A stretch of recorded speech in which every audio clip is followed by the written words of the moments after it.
El Señor esté con ustedes. Del Santo Evangelio según San Mateo. En aquel tiempo Pedro se acercó a Jesús y le preguntó: si mi hermano me ofende, ¿cuántas veces tengo que perdonarlo? ¿Hasta 7 veces? Jesús le contestó: no solo hasta 7, sino hasta 70 veces 7. Entonces Jesús les dijo: el reino de los cielos es semejante a un rey que quiso ajustar cuentas con sus servidores. El primero que le presentaron le debía muchos millones. Como no tenía con qué pagar, el Señor mandó que lo vendieran a él, a su mujer, a sus hijos y todas sus posesiones para saldar la deuda. El servidor, arrojándose a sus pies, le suplicaba diciendo: ten paciencia conmigo y te lo pagaré todo. El rey tuvo lástima de aquel servidor, lo soltó y hasta le perdonó la deuda. Pero apenas había salido aquel servidor, se encontró con uno de sus compañeros que le debía poco dinero. Entonces lo agarró por el cuello y casi lo estrangulaba mientras le decía: págame lo que me debes. El compañero se arrodilló y le rogaba: ten paciencia conmigo y te lo pagaré todo. Pero el otro no quiso escucharlo, sino que fue y lo metió en la cárcel hasta que le pagara la deuda. Al ver lo ocurrido, sus compañeros se llenaron de indignación y fueron a contar al rey lo sucedido. Entonces el Señor lo llamó y le dijo: siervo malvado, te perdoné toda aquella deuda porque me lo suplicaste. ¿No debías tú también haber tenido compasión de tu compañero como yo tuve compasión de ti? Y el Señor, encolerizado, lo entregó a los verdugos para que no lo soltaran hasta que pagara lo que debía. Pues lo mismo hará mi Padre Celestial con ustedes, si cada cual no perdona de corazón a su hermano. Palabra del Señor. Gloria a ti, Señor Jesús.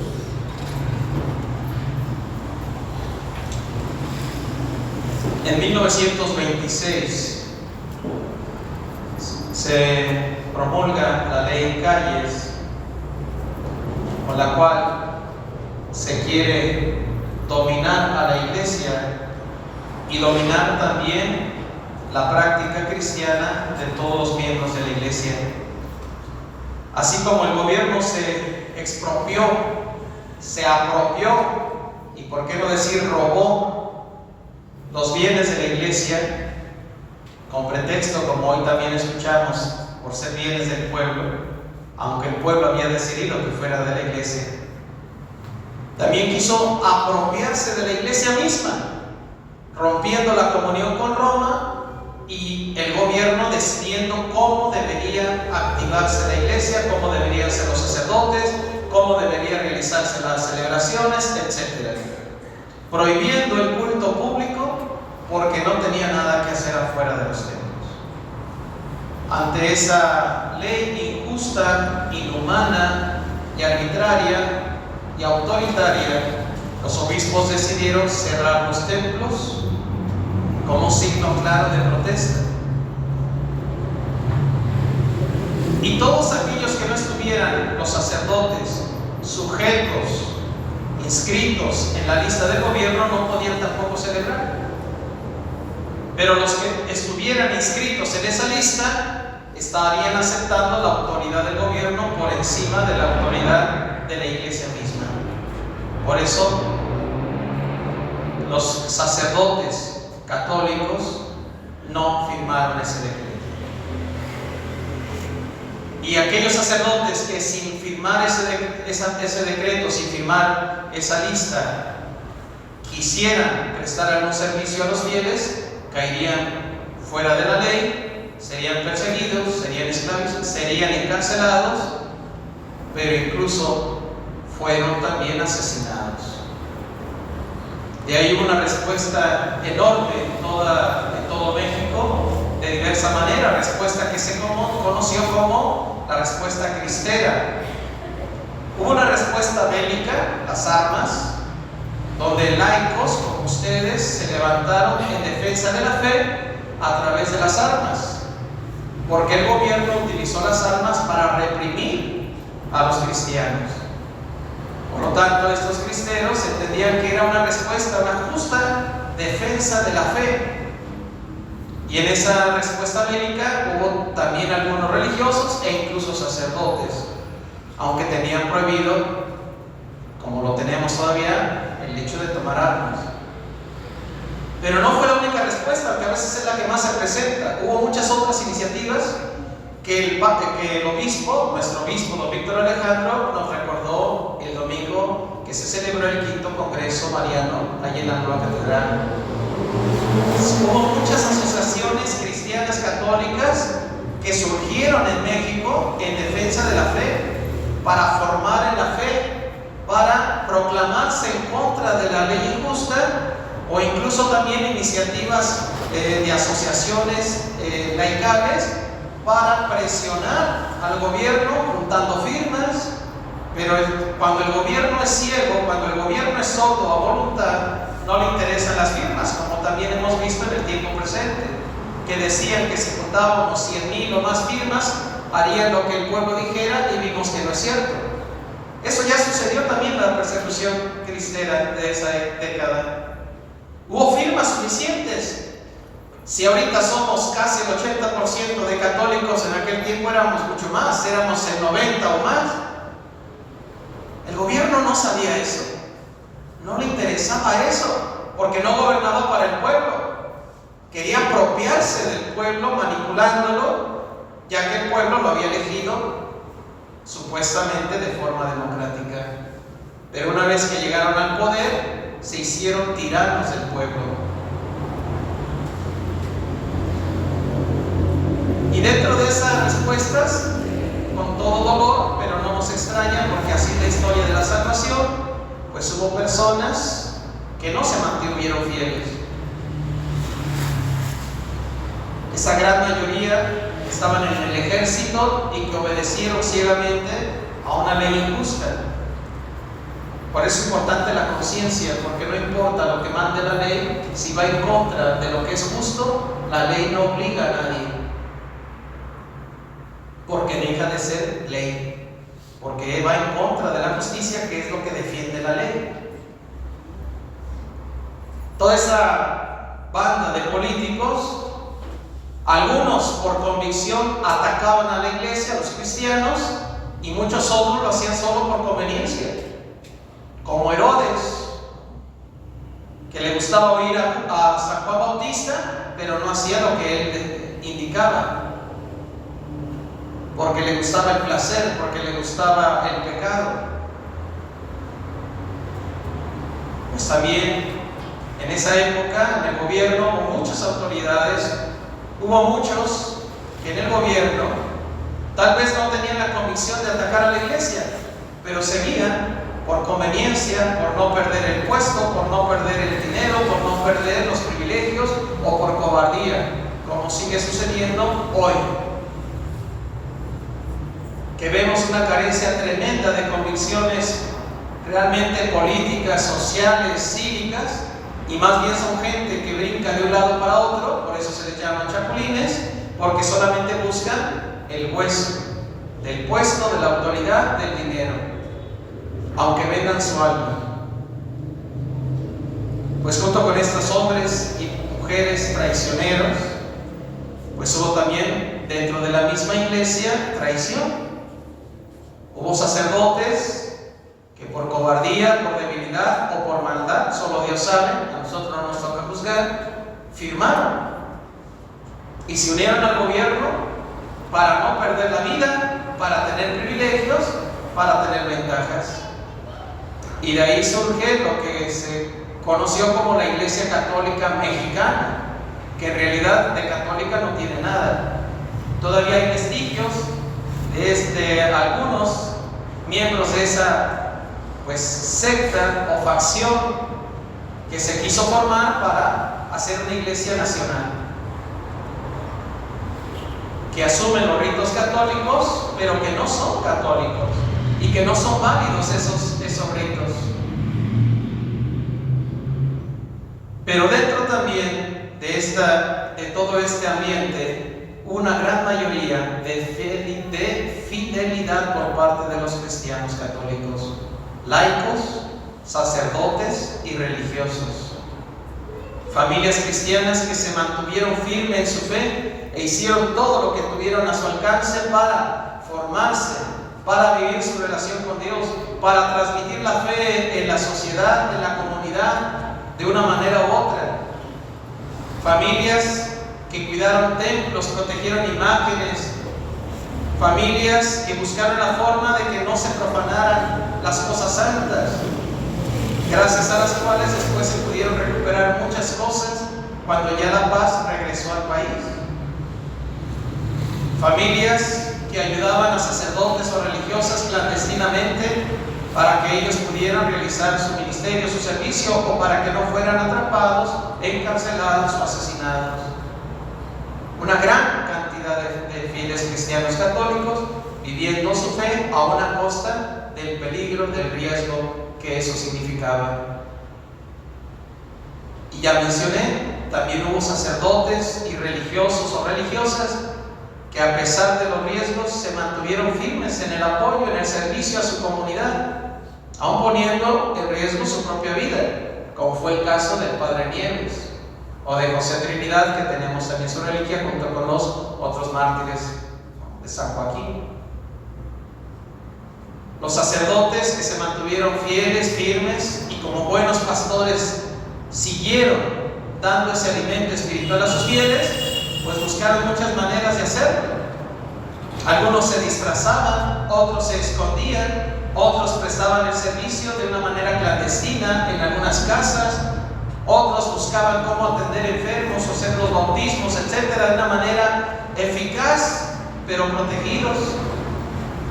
Algunos fueron traicionados, incluso por algunos fieles infiltrados también, y entregados a la autoridad. Otros, en el cumplimiento de su servicio, fueron encontrados, atrapados, encarcelados y muchos asesinados. Esa es la historia de la persecución religiosa en México, y más en concreto persecución contra los cristianos católicos. Cuando un gobierno no le interesa a su pueblo, cuando un gobierno se aleja de la verdad, también rompe con Dios, rompe con los hombres, rompe con las mujeres, rompe con la humanidad. El señor obispo nos decía el día de hoy que viéramos en el beato Elías del Socorro Nieves, presbítero, mártir, un gran intercesor para nuestras necesidades. Recuerden que los santos son intercesores nuestros ante Dios. Entre comillas y mal dicho, son como nuestras palancas espirituales, ya que nosotros sabemos nuestra historia y cada quien sabe su historia sobre todo, ya que nosotros no somos dignos ni de levantar la mirada ni de dirigir nuestras oraciones a Dios, pues acudimos a aquellos que ya están en la presencia de Dios o en la comunión con Dios en el cielo, y esos son los santos. La más grande de todas, la Virgen María. Por lo tanto, pidamos también la intercesión del beato Fray Elías Socorro Nieves. ¿Quién de nosotros no tiene necesidad? ¿Quién de nosotros no necesita acudir a Dios por gracias, bendiciones o ayuda? Lo podemos hacer directamente, pues somos sus hijos. Él habita en nosotros y nosotros en Él. Pero con humildad y realismo le pedimos a los santos como hermanos nuestros que nos echen la mano, que nos ayuden, que ellos aboguen por nosotros. Gracias materiales, corporales, temporales, pero sobre todo gracias espirituales, donde nuestro corazón se llene de gozo y alegría y plenitud en el Espíritu Santo. Y de hecho nos recordaba también que recuerden que para la canonización de Fray Elías del Socorro Nieves se necesita también la comprobación de un milagro. No para su beatificación, porque fue mártir, pero sí para su canonización. acude a la intercesión del beato, directamente pidiéndole una gracia especial, y recibe esa gracia por intercesión del beato, pues se agradece que den testimonio de él a la persona correspondiente, especialmente con el padre Adolfo, con el comité que está, con el tribunal que está para este caso. Pero también nos decía que los santos, y especialmente los mártires, no solamente son intercesores, son también ejemplo y modelo para nosotros que seguimos peregrinos en esa tierra. Elías del Socorro Nieves es un ejemplo primordial para nosotros los sacerdotes, no cabe duda. Y los sacerdotes debemos aprender de él aquí en la diócesis a ser verdaderos sacerdotes, enamorados de Dios y enamorados de las almas. Decía incluso directamente nuestro obispo, no buscando trasquilar a las almas, no buscando simplemente que los fieles nos sostengan, nos ayuden con sus bienes. No, ser nosotros servidores de ustedes, porque eso es lo que Cristo hizo con su vida y con su entrega en la cruz. Como dice San Pablo, se entregó totalmente hasta la última gota de su sangre por su esposa la iglesia, para santificar a su iglesia, para salvar a su iglesia, para que su iglesia fuera santa, hermosa, pura, inmaculada. Pues así debemos ser los sacerdotes, y en Elías del Socorro Nieves tenemos ese ejemplo nosotros los sacerdotes, y nos debemos dejar interpelar por él. Pero no solamente para los sacerdotes, los mártires, igual que todos los santos, son ejemplo para todos, para todos los bautizados, para todos los que buscan la santidad, para todos los que quieren vivir en comunión con Dios. Por lo tanto, también es modelo y ejemplo para ti que estás en esta celebración eucarística, o los que nos están siguiendo por las redes. Lo primero que tendríamos que preguntarnos es: ¿qué tan convencidos estamos de nuestra fe? ¿Qué tan enraizada está nuestra fe en Dios mismo? ¿Qué tan fuerte es nuestra fe cristiana católica?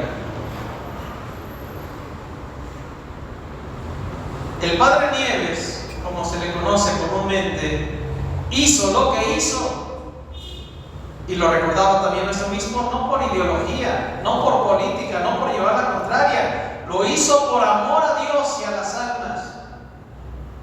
¿Tú qué tanto amas a Dios? ¿Y tú qué tanto amas tu alma? ¿Y qué tanto amas la salvación de los demás? Es cuestión de amores, dicen los santos, es cuestión de amores. Pero recuerda que si en la vida cotidiana no somos capaces de ser fieles a Dios y de vivir sacrificio y mortificación por Dios, cuando llegue el momento de la prueba difícil, ¿tú crees que estaremos preparados para estar firmes? Si ante las tentaciones sucumbimos fácilmente, si llega un día esta persecución, ¿serás fiel al Señor? ¿O inmediatamente firmarás, por decirlo de alguna manera, para que no te pase nada? Aprendamos también del Padre Nieves, ustedes y yo, el servicio sacrificado, cada uno en su vocación. Que los esposos se sacrifiquen uno por el otro, con un amor verdadero de donación, de entrega mutua, superando todo egoísmo individualista, de tal manera que tu martirio, tu testimonio de fe en amor al Señor, pase por el amor que le tienes a tu esposa y a tu esposo, con hechos concretos, con actos concretos, aunque a veces eso cueste muchísimo. Que los padres sean fieles a Dios, cumpliendo con